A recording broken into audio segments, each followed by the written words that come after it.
a Merry Christmas, ho ho ho, from Golden Age Radio, rumble.com/C/GIR.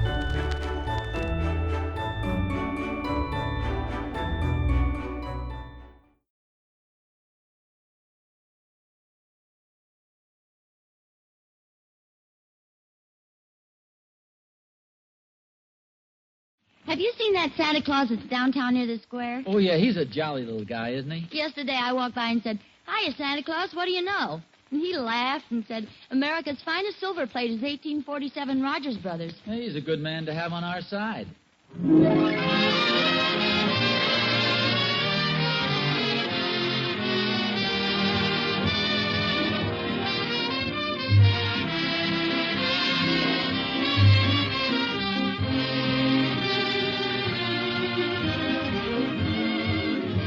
America's finest silver plate is 1847 Rogers Brothers. From Hollywood, International Silver Company, creators of 1847 Rogers Brothers Silver Plate, presents The Adventures of Ozzie and Harriet, starring America's favorite young couple, Ozzie Nelson and Harriet Hilliard.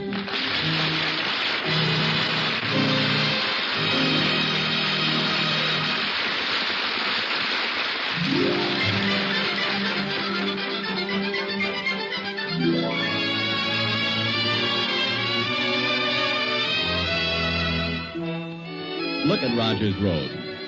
Oh, you can certainly tell Christmas is coming. Some folks even have their trees trimmed already. And look there at 1847 where the Nelsons live. There's a wreath in the window. Say, can that music possibly be coming from the Nelsons' house?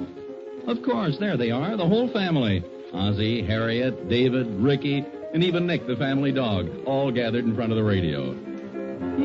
It's only 10:30 in the morning. What's music like that doing on the radio at this hour? Has Just Plain Bill changed his theme song? Oh, I see. They're listening to a record on the phonograph.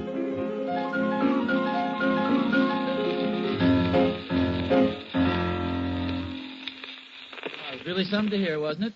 Quite a record. Boy, those classical piano players sure can make a lot of noise, can't they, Pop? Now, that's not noise, David. That's fine music, expertly played. How can you tell the difference? I enjoyed it very much, dear. Well, thank you. I'm glad at least one member of the family appreciated it. Fine thing. We get a brand new radio phonograph combination and no enthusiasm whatsoever. When I was a boy... Are you going to lecture us, Pop? I mean, you always start out with when I was a boy. I do... Do I, Harriet? I'm afraid you do, dear. Fool 'em this time. Start out with when I was a girl. The point I'm trying to make, boys, is when we get something like this radio phonograph, let's show a little interest in it. We're interested, Pop. I mean real interest. Like the enthusiasm you showed when we got the new car. When was that? Well, it was a little before your time, Ricky. Go on outside and play, boys. You're upsetting your father. Come on, Ricky. What does it take to please those guys? Oh, I'm sure they like it, dear. Don't forget it isn't easy for little boys just to sit still and listen to classical music. I guess you're right. Sure is a beautiful machine, isn't it? I think it's wonderful, dear. It's the best Christmas present I've ever had. No, Harry. This is my Christmas present. Say, I have an idea. Why not call it our Christmas present to each other? Oh, no, Harriet, I'd like to get you something personal. Oh, but honestly, dear, this is a wonderful Christmas present. Besides, it was my idea that we buy it in the first place. Of course, it would be a sensible thing to do. I must admit it's a lot better than spending money on a bunch of silly junk that neither of us wants. That's exactly the way I feel. Okay, I'll tell you what. Let's take an oath. We'll make a binding agreement, a pact. I'll get my pen. I'll get a bottle of blood. Oh, we can make it just a verbal agreement. I won't get you anything, and you won't get me anything. This radio phonograph is our gift to each other. Agreed? Agreed. If I do not keep this vow... What's something awful? Oh, if I do not keep this vow, may Harriet's cold feet be forever implanted in the small of my back, a fate worse. Oh, that's Thorny. Now, don't mention the radio phonograph. I want to watch his face when he sees it. Well, I'd better go look after those dishes. Come on in, Thorny. Hi, Oz. Season's greetings. What's that in your hat band? Oh, mistletoe. This way I'm always standing under it. Anybody can take advantage of me and kiss me. Well, don't look at me.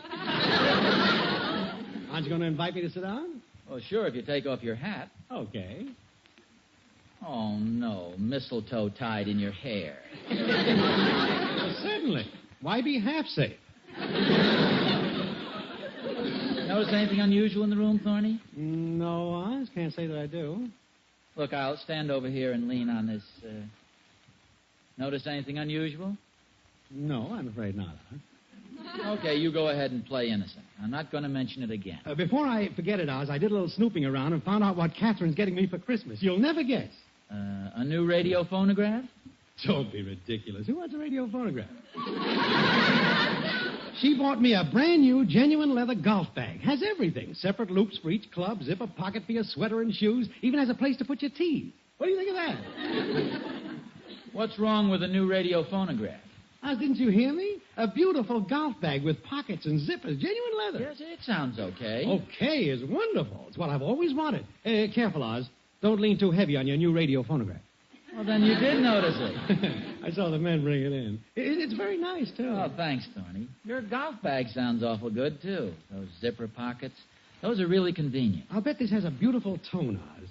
Really a terrific-looking job. Too bad about this little nick in it here at the bottom. Oh? Didn't notice that. It must have happened when they brought it in. What a shame. It went right through the finish, didn't it? Of course, if those golf bag zippers get stuck, they're liable to tear out a handful of that artificial leather. What do you think Harriet's going to give you for Christmas, Oz? She's giving me the radio phonograph. Oh, that's a nice present. What are you going to give her? The same thing. What do you want with two of them?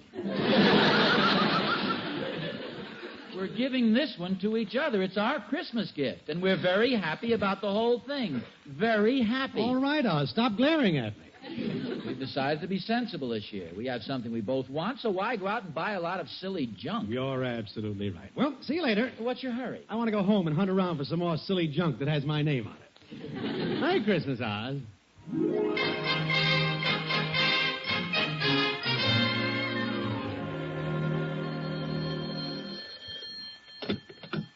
Hello? Hello, Harriet. This is Mother. Oh, hello, Mother. How are you? Pretty good, dear. I've just come from downtown. Finally finished all of my shopping. Oh, just a moment. Just wanted to take my shoes off. Your feet hurt? A little. It's strange how small they're making size 5 these days. I hope you didn't tire yourself out. Oh, no. In fact, I feel quite gay. It's beginning to look like Christmas around here. You got your tree up yet? Mm-mm, not yet. I think Ozzy's going to get it tomorrow. Oh, a lot of them are already up on our block. You can see the lights. In fact, they're trimming one now in the house across the street. Oh, can you see it? No, but I can see the star go past the window every time it falls over. Have you found out what Ozzy's getting you for Christmas? Oh, yes, we decided this morning. We're buying something for the house and giving it to each other. Oh, really, dear? What is it?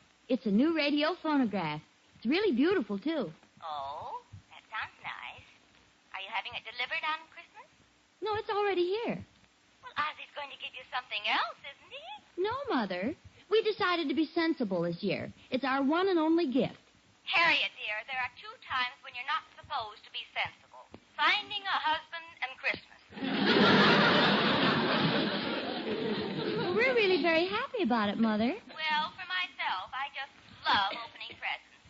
But if you and I... Oh, this only includes Ozzy and me. We intend to get gifts for the boys and you. Now, and... don't bother with me, dear. I'll be happy just knowing that you have a nice new radio phonograph. Oh, now, Mother, Really, please. dear, I don't mind. You can just call me on the phone and play some records for me. But we want to get you something. No, Harriet, no. Well, only one gift, then. Oh, I just can't understand why Ozzy's forcing this agreement on you. Well, he's not forcing it on me, Mother. We're forcing it on each... we think it's the sensible thing to do. Well, all right, dear. As long as you're happy, that's all that matters. You are happy, aren't you? Yes, Mother. Before I hang up, I want you to smile. I'm smiling, Mother. All right, dear. Goodbye.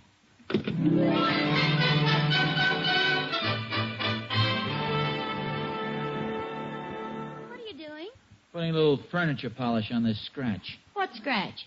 Can't you see it? It's almost 3 inches long, right here at the bottom of the cabinet. Oh, yes. I wonder how that happened. Probably fell out of the truck. Moving men were probably music haters. Oh, it's nothing, dear. You can hardly see it. It'll be all right after I get the polish rubbed in. I just spoke to Mother. She doesn't think too much of our agreement. I could tell by the way she talked. Oh, what did she say? Said she didn't think too much of our agreement. Here's it, Thorny. Catherine's giving him some silly old golf bag. I think we're being very sensible being sensible. So do I. The combination's a wonderful Christmas present. It certainly is. Mind you, dear, I'm not trying to back out, but it seems that this is more of a gift to me. Oh, nonsense. It's more of a gift to me. You know how I enjoy records. Thorny was so envious of our radio phonograph. All the time he was here, he talked of nothing else but his golf bag. Does that make sense? He was just trying to cover up his jealousy. You aren't envious of Thorny's new golf bag, are you? Well, of course not. Why should I be? I have a golf bag. Fine golf bag. That canvas one out in the garage. That's not a very good one, is it? Well, of course it is. It's a little shabby and dirty, but it's plenty good. In fact, I always attract a lot of attention with it. It's the only golf bag I know of you can put the clubs in the top and take them out of the bottom. I still think that our gift to each other is a very sensible and practical idea. Oh, of course it is. Come on, let's enjoy it. Put on a couple of records. Okay. Oh, here's one. It's very appropriate, too. I'm dreaming of a white Christmas. Never mind. There's one right here on the machine. Yeah, this is very What's that one, dear? I got plenty of nothing.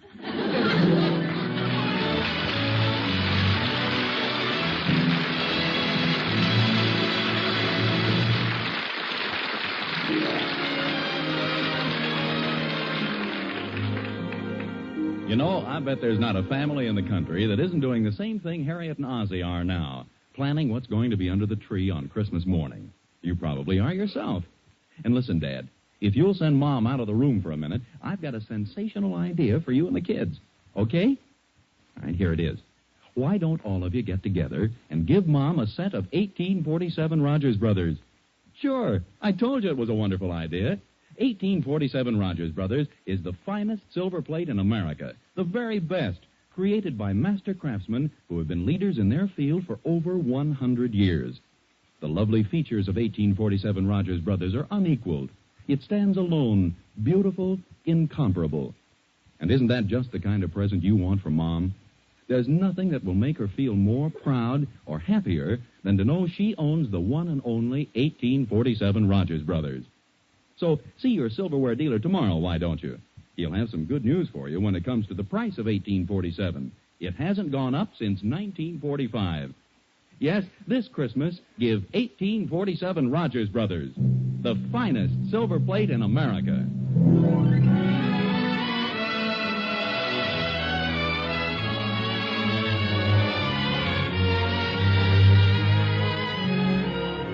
Ozzie Nelson has always been a practical man. In college, his perception, his ability to see the facts, made him a valuable quarterback. A good example was the Rutgers-Cornell game. It was the last quarter, and Rutgers was trailing 41-0. They had the ball on their own 10-yard line, fourth down, 37 yards to go, 1 minute remained to play.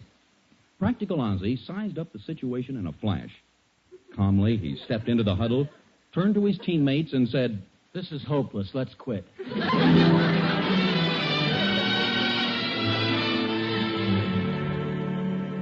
Not to be outdone by practical Ozzie is sensible Harriet, keen-minded and quick to make decisions.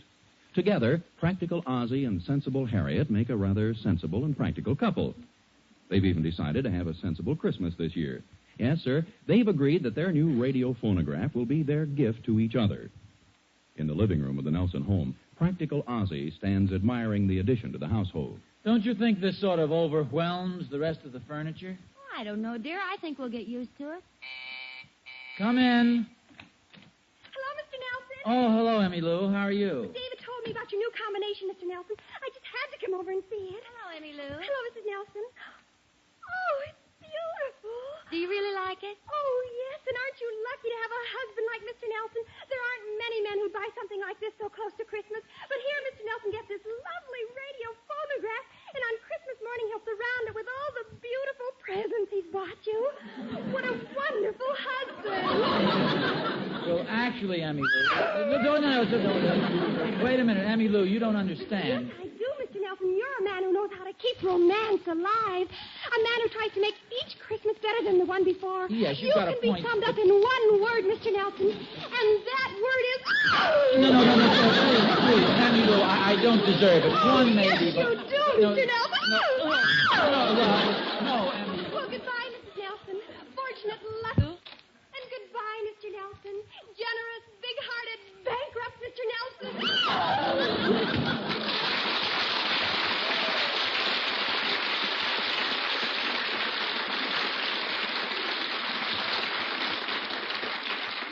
Such an emotional girl. I wonder if that could be a thyroid condition.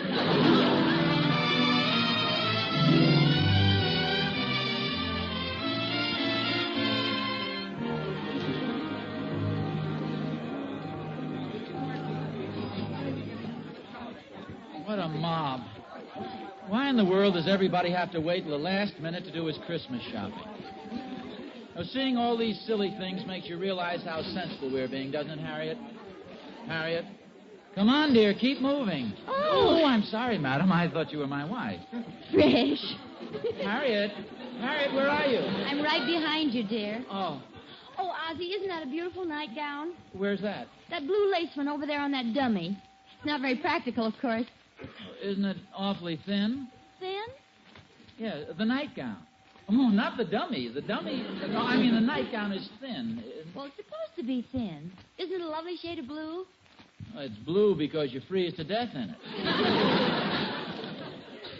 I wonder what those dummies are made of.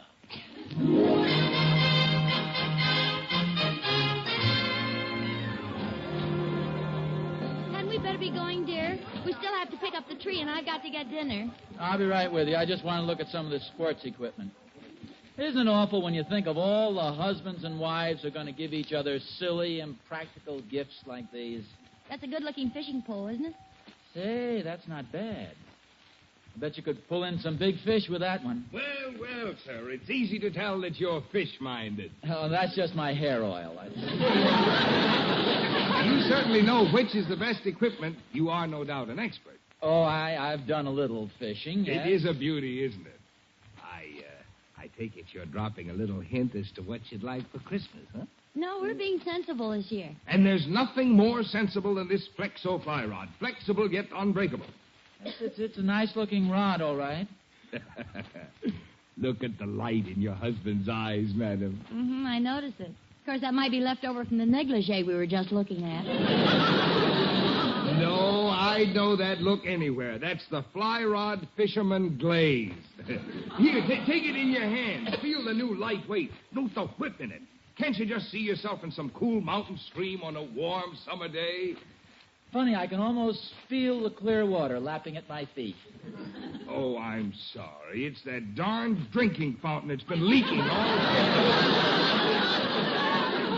hate to hurry you, dear, but I think we better be going. Yeah, I guess you're right. Thank you very much for the demonstration. Oh, glad to do it. Anytime you want anything in the way of fishing equipment, just ask for me. That's my section. I'll do that. What's the name?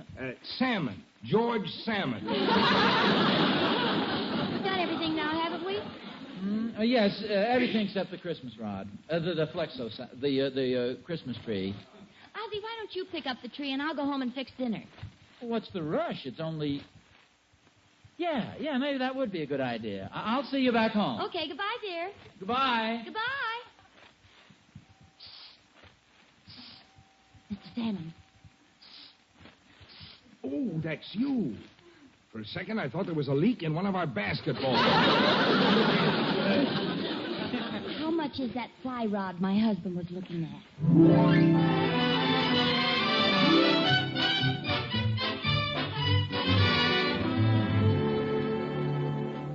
Hey, Pop, the Thornberrys have got their tree up already. Can we put ours up tonight? Please, Pop. Tonight?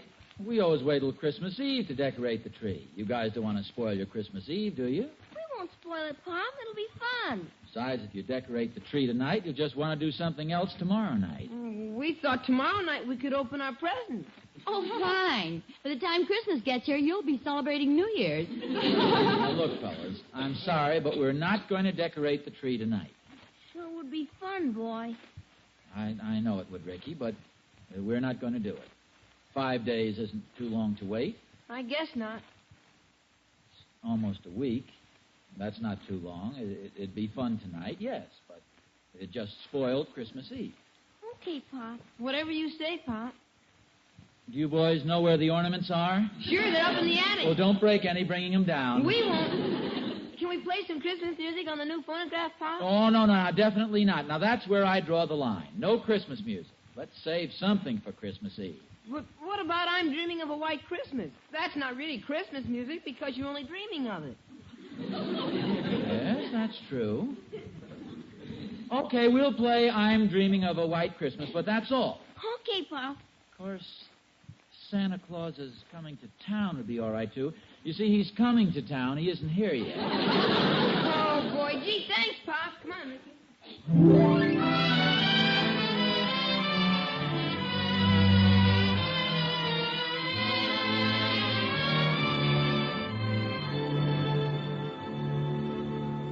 Oh, it's pretty late, dear. Hadn't we better get to bed? Oh, let's wait till the fire dies out. Tree looks pretty, doesn't it? It'll look even better with the presents under it. That's when a tree is at its best, with the presents piled high. Of course, there won't be any for you this year. From me, that is. Or for you, from me. Do you realize Christmas isn't until next Saturday and it's all over for us? That's the one drawback to being so darn sensible. You don't get anything. You'll get something from the boys. Oh, yes, the boys, that's right. I wonder what they bought me. What could they buy me with that measly allowance I get? Times like this, I wish I wasn't such a cheapskate. Well, you aren't a cheapskate. And we have a lovely present. You mean that thing with the bottom half of the cabinet gouged out? I think it needs adjusting or a new tube or something, too.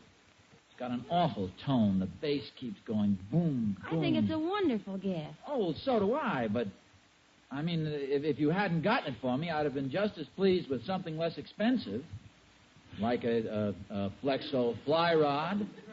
Funny, I was just thinking that if you hadn't gotten me the radio phonograph, I'd have been quite happy with that blue lace nightgown. Actually, though, why do I need an expensive fly rod? Well, they're awfully nice to have. Oh, I know, but how many fish have I ever caught? One. I didn't really catch that one. It was lying on the bottom of the stream, and I stepped on it.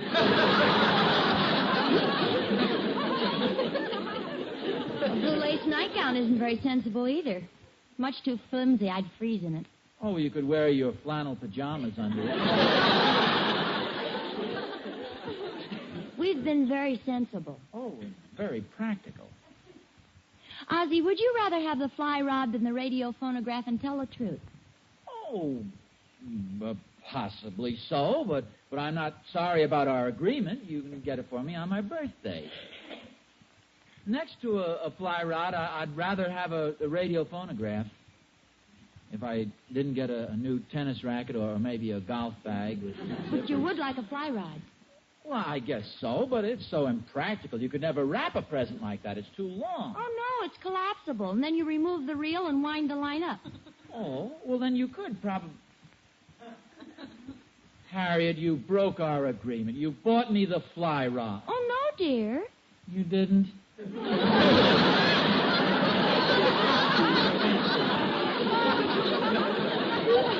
Not exactly. I'll tell you what happened. You know what a lovable, friendly dog Nick is. And you've been awfully good to him all year, and so he's going to give us a fishing rod for Christmas. Oh, where is it? In the linen closet under the blankets on the top shelf. There's another package in there, a big box with a red ribbon around it. Oh, well, that's a polo shirt. Pretty fancy. Blue lace polo shirt. How did you know it was blue lace? I accidentally punched a hole in the box with my nail file. Oh, Harriet, now you've spoiled the surprise. You mean that beautiful nightgown was for me? Oh, but you promised... No, it wasn't from me. It was from the Thornberry's cat. I think we're You're showing real strength of character, keeping our agreement like this. Gee, I wish you hadn't told me about Nick buying me the fly rod. What a thoughtful dog he is. Maybe we ought to give him the Thornberry's cat for Christmas.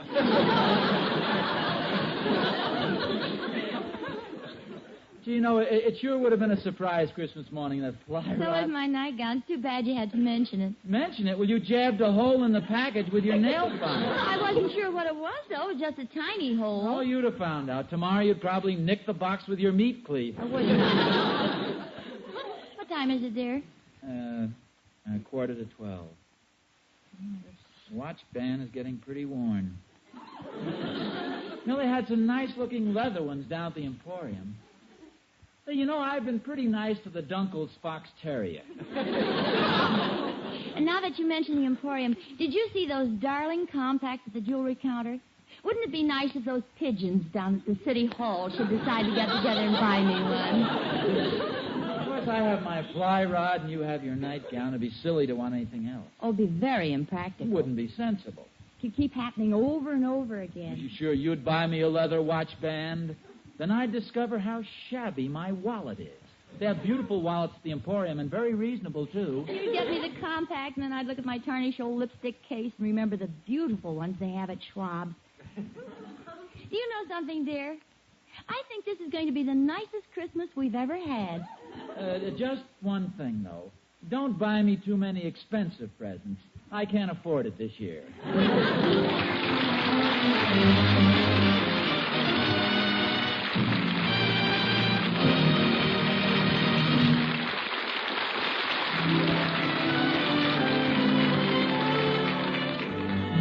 You know, Harriet's right. This really is going to be the best Christmas she's ever had. Even better than she thinks. Because what Harriet doesn't know is that Ozzie made a secret trip down to Mr. Jonathan's silverware store the other day. And you know what he ordered? A beautiful, gleaming, wonderful, magnificent tea service in 1847 Rogers Brothers remembrance pattern. Isn't that right, Mr. Jonathan? Yep, that's it, Mr. Smith. We talked it over, Ozzie and I, and we decided it was just perfect. Harriet's got a set of 1847 Rogers Brothers for her table. I'm crazy about it, too, you know. Why, sure. What woman wouldn't be? 1847 Rogers Brothers is the finest silver plate in America. Yep. Well, so Ozzie and I thought the tea service was just perfect. He ordered it to match her 1847 pattern, and now he's all set. A wonderful idea for a present, you know. Yes, sir. And so are those other beautiful 1847 Rogers Brothers pieces. Vegetable dishes and platters and gravy sets. They're the pieces every woman dreams of seeing on her table. And each one is created with all the amazing skill that has made 1847 so famous. You know, Mr. Smith, when a woman's got anything made by 1847 Rogers Brothers on her table, she's really got something. That year mark, 1847, stands for quality, I'm telling you. Exceptional quality. Exquisite beauty. So, folks, make it a point to visit your silverware dealers tomorrow. See the stunning pieces created by 1847 Rogers Brothers and choose one for the best Christmas present of all. Yes, for a gift of importance, choose 1847 Rogers Brothers.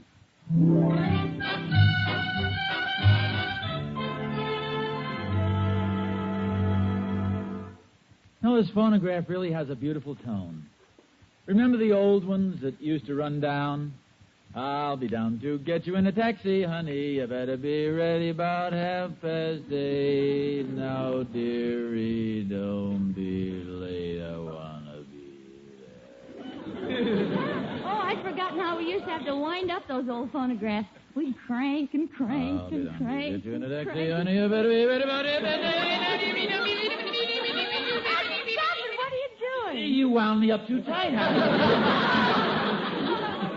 Well, sing a quick chorus before you break your spring. I'm going to dance off both my shoes when they play those Jelly Roll Blues. Tomorrow night, tomorrow night, tomorrow night, tomorrow night, tomorrow night, Harriet, tomorrow night, tomorrow night, tomorrow night, help, tomorrow I'm night. sorry, dear. Oh, thank you.